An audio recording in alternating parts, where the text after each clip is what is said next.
জন্মদিন মানে শুধুমাত্র একটি বছর যোগ হওয়া নয়, বরং জীবনের প্রতিটি মুহূর্তকে ভালোবাসার নতুন করে উপলব্ধি করা। আজ আমার পাপ্পার জন্মদিন, সে শুধু পরিবারের নয়, আমাদের হৃদয়েরও খুব কাছে। আজ আমার দিদির ছেলের জন্মদিন। সকাল থেকে একটানা ব্যস্ত ছিলাম পরিবারের সবাই সাজসজ্জা নিয়ে। নিজের হাতে এক একটা বেলুন ফুলিয়ে রঙে রঙে ভরে তুলেছি পুরো ঘরটা। প্রতিটি বেলুনে ছিল ভালোবাসা, যত্ন আর আনন্দের ছোঁয়া। আমি একটু শর্ট হওয়ার কারণে বেলুনগুলো এত উপরে লাগানো সম্ভব হচ্ছিল না আমার পক্ষে, যার কারণে ভাই আর দাদাবাবু মিলে লাগিয়েছিল। বার্থডে শুরু হতে না হতে অনেক সুন্দর একটা গিফট চলে আসলো আমাদের পাপ্পার জন্য। আরো অনেক অনেক গিফট পেয়েছিল, যেগুলো আমার ভিডিও করতে একটু মনে ছিল না। এখন আমি কেকটাকে সাজিয়ে নিব, উপরে হ্যাপি বার্থডে লেখা, ওয়ান লেখা, এগুলা দিয়ে সুন্দর করে সাজিয়ে নিব। এটা ছিল হোমমেড কেক, অনেক ভালো খেতে।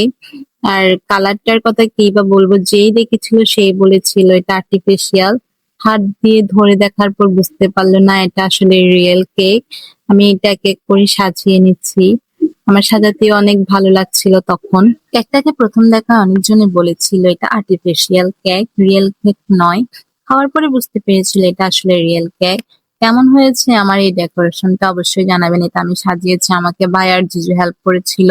কেকের উপরেও আমি এই প্রথম সাজিয়েছি বলতে গেলে, আগে কখনো কেকের উপরে এসব আমার বসানো হয় নাই। কেকটা কিন্তু অনেক ভালো ছিল আর স্মুথ ছিল।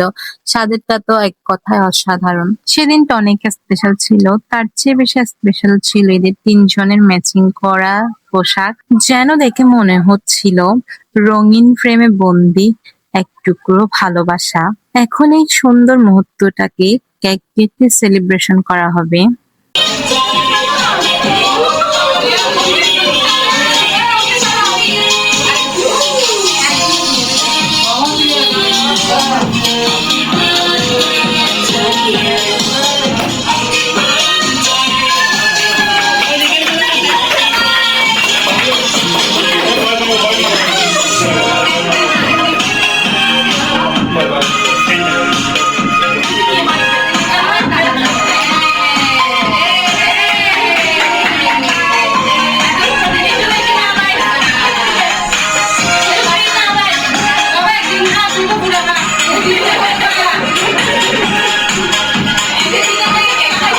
এখন এক এক করে সবাই পাপ্পাকে কেক খাইয়ে দিচ্ছিল আর তার সাথে ছবি তুলছিল।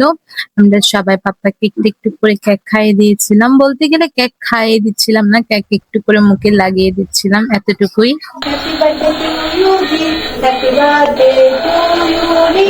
কেক আমার অনেক পছন্দ, তাই আমি কেকটা নিয়ে একপাশে চলে যাচ্ছিলাম খাওয়ার জন্য আর সবাইকে অল্প অল্প দেওয়ার জন্য।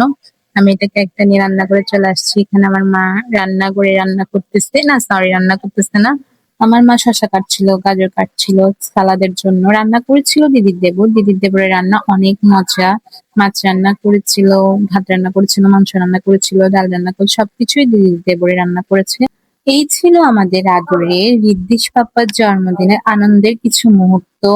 জন্মদিন মানে শুধু একটা দিন নয়, একজন ব্যক্তি ধীরে ধীরে বেড়ে ওঠা, তার আনন্দের সময়গুলো আমাদের ভিডিও বা ছবির মাধ্যমে ধারণ করে রাখা, ফ্রেম বন্দি করা। সবাই আমাদের ঋদ্ধিস পাপ্পার জন্য আশীর্বাদ করবেন, যেন তার ভবিষ্যৎ আরো সুন্দর ও আনন্দময় হয়। এটাই ছিল আমাদের আজকে ঋদ্ধিস পাপ্পার জন্মদিনের ভিডিওটা কেমন লাগছে অবশ্যই জানিয়ে দিবেন। সবাই আমাদের ঋদ্ধিস পাপ্পাকে বার্থডে উইশ করবেন। দেখা হবে নেক্সট কোনো ভিডিওতে। টাটা, সবাই পাশে থাকবেন।